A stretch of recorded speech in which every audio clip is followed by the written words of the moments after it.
Support for WUWM podcasts comes from Johnson Financial Group, helping customers build financial plans around their unique goals for over 55 years. More at johnsonfinancialgroup.com. Johnson Bank and Johnson Wealth, Inc. are Johnson Financial Group companies.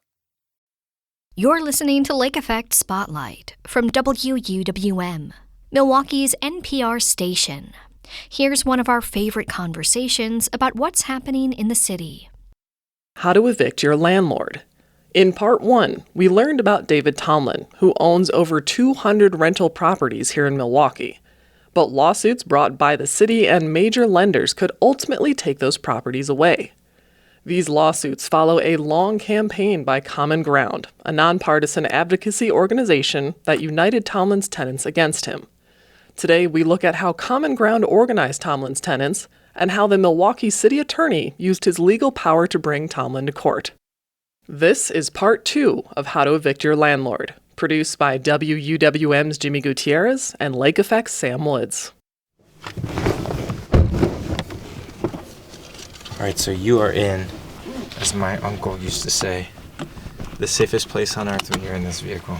This is Kevin Solomon. He always used to say that. I love that. He said, I am the best driver. I'm the most coordinated person. Kevin is a senior organizer with Milwaukee's Common Ground. This is more safe than in a nuclear bunker right now. He's been at the front of their campaign fighting for tenants' rights against Milwaukee corporate landlord David Tomblin. You know, tenants as a political class need to have a kind of collective voice because they're getting pinched and they're growing and they're... Some background on Common Ground.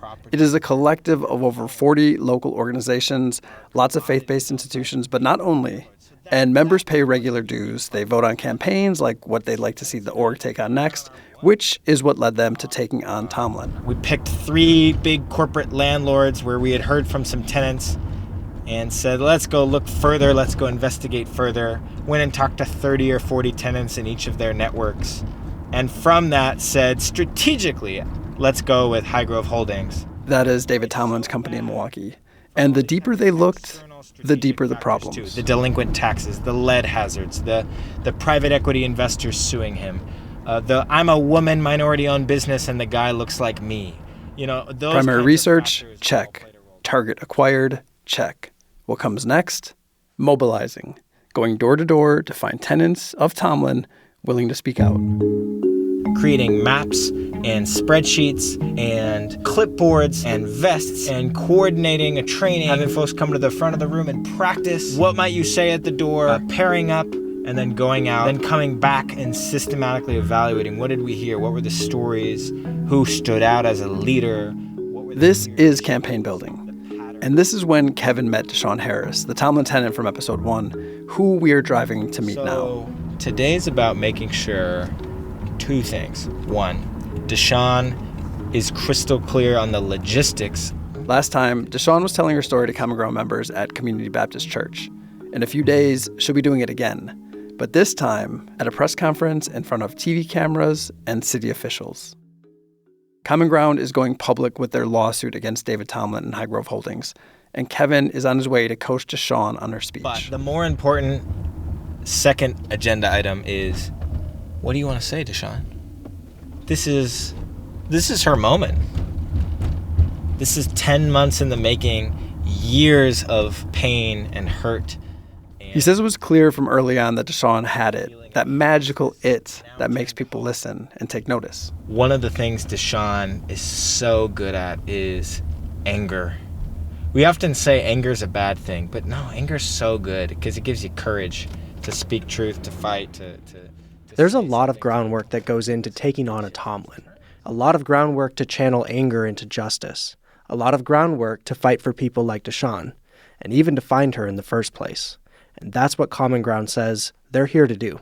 On your own, as an individual in this world, you don't have a lot of power. Things kind of happen to you. With your church or your synagogue or your neighborhood group or your mosque or your food pantry or your little league or your small business, you got a little bit more power. But when you're working with institutions all over the city, you got a lot more power. I'm Sam Woods. And I'm Jimmy Gutierrez. We are reporters with WUWM, Milwaukee's NPR, and today we are breaking down how a community takes on a corporate landlord with hundreds of properties and big-time investors. How do you build power? block by block, until it boils over and people in power have to take notice. How did Common Ground mobilize tenants and partner with the city of Milwaukee to make history? And is this something we're going to see more of? That's my stepdaughter. You might as well say that's my daughter, too. She's sweet as pie. David Tomblin tenant Deshaun Harris again. Yep, that's her youngest daughter. Let me see which one. I call her baby. Yep, this right here. Oh, okay. That's her daddy. When Kevin gets to Deshaun's, they hug, talk about family, and catch up like they're old friends. I mean, they have been in the mud on this together for the last 6 months. What do you think she's gonna say when she sees you on the news? What do you hope she says? Mom, I can't believe it. I'm proud of you. They turn to business. They walk around the property, taking inventory of the mess, the giant hole under the porch, the bullet hole in the dining room wall, the leaking water in her basement. Coming straight down. Straight leaking. Damn. When they get back upstairs, they sit around her table. What do you want to say at the press conference, he asks. What feels right? She brings up not being able to shower in her own house. I have to run and get it from the kitchen sink. So what do? You take a bucket? Whatever I, and just fill it up with water from the kitchen sink. Yeah. Add some soap. How many times do you have to do that to fill it? A lot of times. I can't even tell you. 5, 6, 7? It's more than that. It's more than that. It's maybe over 10 times. Okay, Deshaun, that's what we say. Okay. That's what you got to talk about. Okay. Because that's what people, when they hear that story, they're going to imagine their life and go, oh, that's messed up. Mm-hmm. She shouldn't have to deal with that. Right. If we 3 minutes go fast, he tells her. Do you want to shoot from the hip, or do you need more preparation? They do a little mock speech, and Kevin takes notes. Hi, my name is Deshaun Harris. Keep it natural, he says. More Deshaun, less prep. You're role-playing it. They talk a little bit more about family, confirm everything is good for the press conference, and then it's on to the next tenant for Kevin. Give me a big ol' hug. Thank you. We'll knock it off. It's going to be fun. Mm-hmm. I'm going to be there, you know, and I'm going to do my best. I'm going to do my best. All right, I'll send you those 4 questions. We'll get you in the studio at some What point stood out next to you month. there? I mean, it was really, I think it was how you connect, walking through the property, a lot of validation, obviously, and then the coaching. I don't know what I was expecting, but I think it was probably pretty close. How do you feel like it went? I feel like it's good. Often, you do the coaching and it helps, it gives support, it gives clarity, structure, etc. But sometimes then, speakers will kind of cage up and try to be more polished and on script and I actually think that seeing him work with Deshaun like this makes sense that he also coaches Little League. But there was something picking at me. It's clear that Deshaun wants better and wants more from her landlord. I mean, she is paying for it. But does she want to be in front of TV cameras, sharing her story like this? And did Kevin think about that? I mean, he's here in part because he's got a job to do. He's paid by Common Ground to win. So how much of this is transactional? When does it become coaching to, not exploitation, but when does it become something else? You know what I mean? Yeah. Well, I mean, this is where, constantly asking, does that feel right? And these aren't my words, these are your words. And I'm just, helping kind of put something together here. The difference, though, it would be transactional if I'm coming, getting her story, and then sayonara. Deshaun's been in it for months. Deshaun's met my family. Deshaun's been to all the potlucks with all the leaders. She's been voting on decisions along the way. The press conference Thursday is step 1. There'll be 50 other steps to this campaign. She'll be involved in all of it. As someone who's also featured Deshaun's story, I completely get it. You hear her story and you're compelled. Ideally, action happens. And from Common Ground's perspective, I get the why. But what about Kevin Solomon's why? Why are you still doing this work? Why did you get into this work? Why are you driving over to Deshaun and coaching her up? We'd need an hour for that. Kevin is from St. Petersburg, Florida, and he has been in Milwaukee for 6 years now. And a theme of his life, from early childhood to high school to beyond, is that he's always had adults pouring into him, a lot of mentorship, a lot of coaching. And a lot of that could have been because of what was missing. He loved his parents, but lost both of them growing up. My mom passed when I was 12. My dad had liver cirrhosis. And so when I was 17, I moved out when he started having a lot of the health issues from drinking and alcoholism. And That's tough, man. Yeah, and the family that took me in, the mom's a nurse, leads with her heart. The dad's a professor of ancient Chinese history, leads with his brain. And so I'd go for walks with the mom and process alcoholism and trauma and grief and pain. And on Christmas dinner, we'd sit down with the dad and the rest of the family and talk about thalassocratic European empires in the 14th century. I like to fight bullies. I want to build power, and I'm really empathetic and curious about people. So conversations with Deshaun like that are just wonderful. He'll say this isn't about him, and that is true. This is Deshaun's story, and other Tomblin tenants' story. It's Ebony's story, Samantha Nashan's story, but he's been driving them to speak out, to canvass, to organize. He even helped the city of Milwaukee to step in, to fight David Tomblin together. This is the largest public nuisance enforcement action in Milwaukee's history, and it's the first time in Milwaukee history that tenants, a community organization as big and powerful as Common Ground or any community organization, and the city attorney have teamed up. That trio has never existed. Kevin says they approached City Attorney Evan Goyke in the middle of 2025, sharing their findings, the testimony of tenants, and sold him that this is a fight worth taking up. Milwaukee should be transformed from friendly to landlords to friendly to tenants and good landlords. And so this is a first down payment effort at holding one of these huge corporate landlords, of which there are dozens, that are profiting off of preying upon our neighbors. We're saying to them, enough is enough. And that if you don't do right, we're coming for you. Actions have consequences. We are the consequences. But those consequences don't happen in a vacuum. Coming up, we talk with City Attorney Evan Goyke about actions and consequences.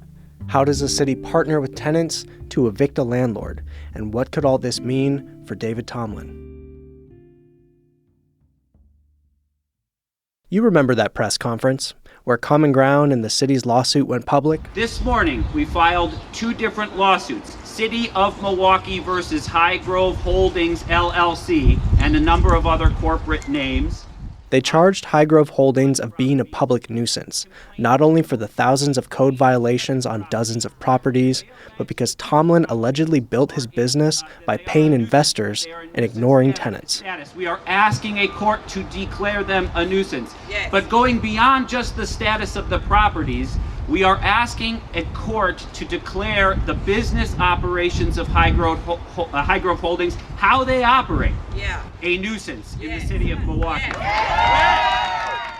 And this is Evan Goyke. EvanGoyke.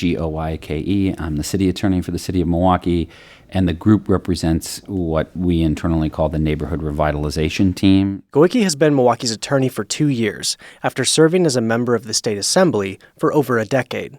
And Goyke was upfront about wanting to partner with Common Ground because it was a win-win. Common Ground could reach tenants in ways the city couldn't. Who have the commitment and capacity to go knock on strangers' doors and say, how are you?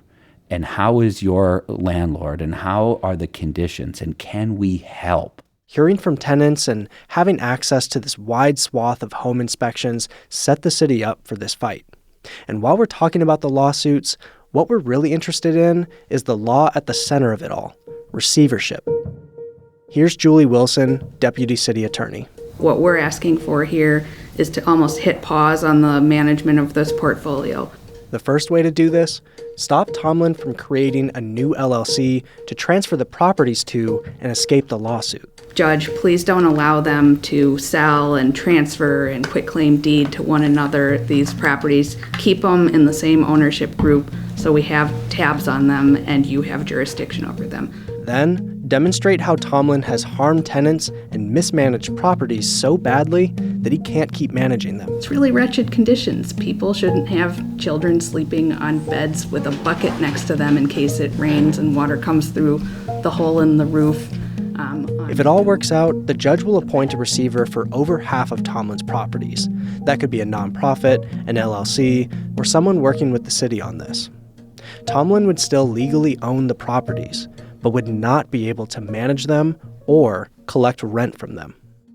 The receiver would use tenants' rents to pay down the city's tax bill, which as of today is still over $300,000, and bring properties up to code. and that receiver would be in place for as long as it takes to fix up these properties, cutting Tomblin off from rental income for months or even years. While this law hasn't been used in a while, it's still fresh in some renters' minds. About a decade ago, the city attorney's office successfully brought similar cases against two notorious landlords, Elijah Muhammad Rashid and Muhammad Chowdhury. According to the city attorney, since 2001, he's committed 15,000 building code violations. Everything from allegedly unfair evictions to accepting emergency assistance funds when he shouldn't. Goike says the cases are similar, but Tomblin is different enough. So he owed less taxes than Chowdhury, and some of the violations of building code were less egregious than Rashid. But he has a whole lot of code violations and still owes us a whole lot of taxes, and you spread them around the portfolio. It's indiscriminate in it is exemplifying every kind of nuisance and degree of nuisance. So, a couple things to clear up here. Are they technically evicting David Tomblin? No. He will still legally own the properties. But what they are doing is forcing his hand to bring his properties up to some sort of livable standard, deal with code violations, and pay off his taxes. But we're also talking about a man that's got multi-million-dollar investors behind him. So how bulletproof is this plan? If I were Tomblin, it might be really nice just to sit on the sideline, have my properties abated, have my tenants still there, have the properties of the homes themselves increase quite a bit, and then step back in and take ownership or an active role in ownership. You are suggesting that the property owner use income paid by rents to keep their property in code compliance and pay their taxes. We agree that's a good business model. Opposed to not collecting rent and not doing anything. Right. And Jimmy, just remember in your scenario where this is a freeloading opportunity to get a benefit, we, in an earlier conversation, talked about how Highgrove has pitched a rate of return to investors, and that will be interrupted by the receiver. The receiver is not appointed to make sure the investors are getting their 10% return on their investment. They're making sure the houses are a decent place to live. And so it is possible that a property owner could ride through the whole process, but it is highly unlikely that that she or he could do so and maintain those same promises and those same deals or negotiations that they have with their lenders. This is not a sound business practice, and probably not sustainable.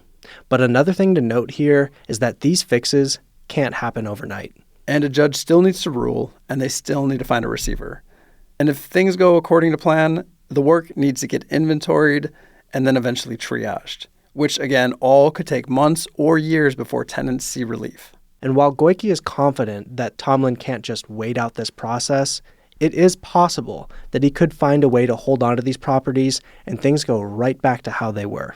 But that doesn't take away from this being a huge moment for tenants, for Common Ground, and for the city. And huge for other neglectful landlords, because this is a warning shot.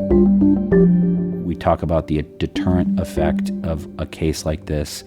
I hope that it is received by property owners. I hope they listen to the story and realize that we're paying attention to them, and we will use this very powerful tool, and we will do so effectively. This case could be the first of many, and used as an example for how to streamline using receivership moving forward, finding a way to make it more efficient and more impactful. And how this all plays out with Tomblin and his properties will shape a lot of what comes next. Kevin Solomon from Common Ground told us that when news of the lawsuit got out, he started hearing from landlords. Landlords in the city with not great reputations, almost trying to play nice before anything could happen. And that is exactly what Goike was hoping for. I hope that they will not take Jimmy's personal advice to run a business that involves being in the receivership long term. Do right. Do it without the city filing a lawsuit.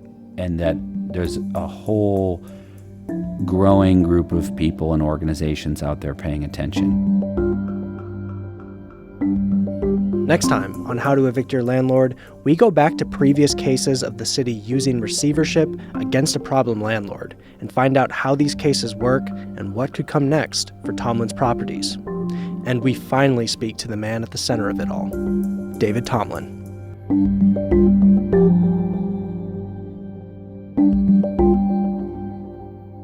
That was part 2 of How to Evict Your Landlord, a 3-part series produced by WUWM's Jimmy Gutierrez and Lake Effect's Sam Woods. Part 1 is available at WUWM.com, and Part 3 will air next Thursday only here on Lake Effect.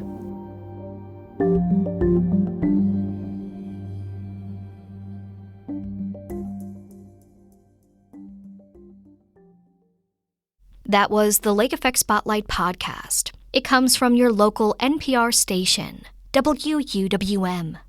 Subscribe to the Lake Effect Spotlight podcast to hear more great stories about Milwaukee.